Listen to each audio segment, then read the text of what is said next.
Bismillah wa salatu wa salam ala Rasulullah. Pourquoi l'islam est la seule vérité? Aujourd'hui, Inch'Allah, notre frère suisse converti à l'islam, il va nous parler d'une autre nouvelle vérité scientifique dans le Coran.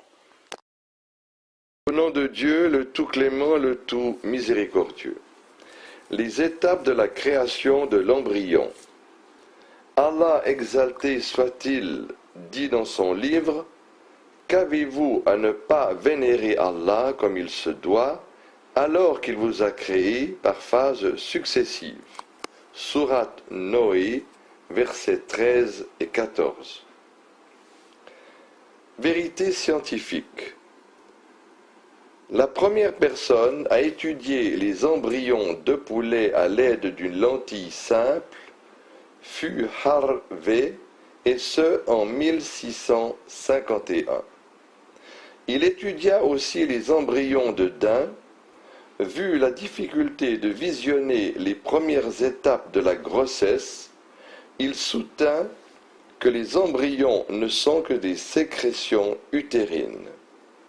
En 1672, De Graaf découvrit des follicules dans les ovaires que l'on appelle encore les follicules de De Graaf. Il constata aussi des cellules dans les utérus des lapines enceintes qui ressemblaient aux follicules susmentionnés. De Graaf en déduit alors que les embryons ne sont aucunement des sécrétions utérines, mais qu'ils viennent plutôt des ovaires. Ces créatures minuscules constatées par De Graaf n'étaient en réalité que des cavités dans les masses des blastocystes. En 1675, Malpighi visionna des embryons dans des œufs de poule qu'il crut exempts du besoin de fécondateur mâle.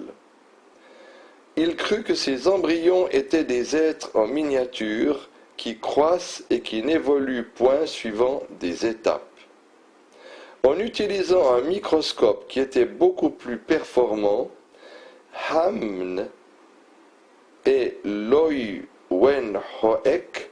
découvrirent en 1677 pour la première fois dans l'histoire le spermatozoïde humain.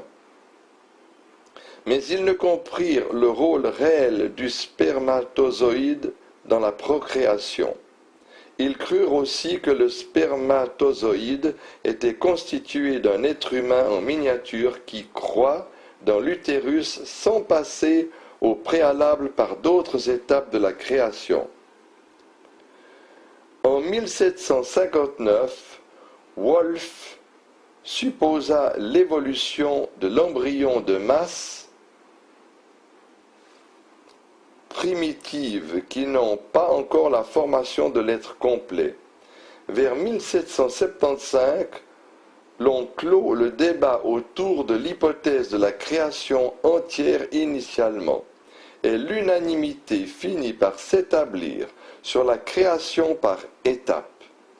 Les expériences de Spallanzani sur les chiens corroborèrent l'importance des spermatozoïdes dans la reproduction. Mais jadis, il était de mise que les spermatozoïdes étaient des créatures intruses, raison pour laquelle on leur donna le nom des animaux du sperme. Et en 1827, après la découverte du spermatozoïde d'à peu près 150 ans, von Baer constata l'ovule dans un ovaire de chien. Puis en 1839, Schleiden et Schwann eurent l'assurance de la formation du corps humain à partir d'unités vivantes fondamentales et de ce qui provient de ces unités. L'on donna le nom de cellules à ces unités, après quoi il devint facile de comprendre la réalité de la création de l'homme par étapes. D'abord à partir d'une cellule fécondée qui résulte de l'union du spermatozoïde et de l'ovule. Aspect miraculeux de ce verset. Le texte coranique mentionné plus haut prouve que l'homme n'est pas créé subitement, contrairement à ce qui était de mise jusqu'au siècle surpassé, et ce, depuis l'époque d'Aristote avant Jésus-Christ. Ces textes coraniques affirment que plutôt que la reproduction humaine se fait par étapes bien déterminées, et ce, pour tout le monde, malgré la différence des races et des générations. L'histoire de l'embryologie témoigne de la confusion qui existait concernant la reproduction humaine, mais le Coran déclare à cet effet, depuis le 7e siècle, que l'être humain ne vient pas subitement à l'existence, mais qu'il passe plutôt par des étapes telles que les étapes de la construction d'un immeuble qui obéit à un plan préétabli. Le hasard ne saurait expliquer ces étapes préétablies mentionnées par le Coran, qui sont la preuve évidente de la sagesse, de la volonté, de l'omnipotence, de l'omniscience d'Allah. Tout comme ces étapes prouvent la perfection de la création divine, quant à l'unité du plan et des étapes pour toutes les races et les générations, elle est une preuve tangible de l'unicité du sublime Créateur.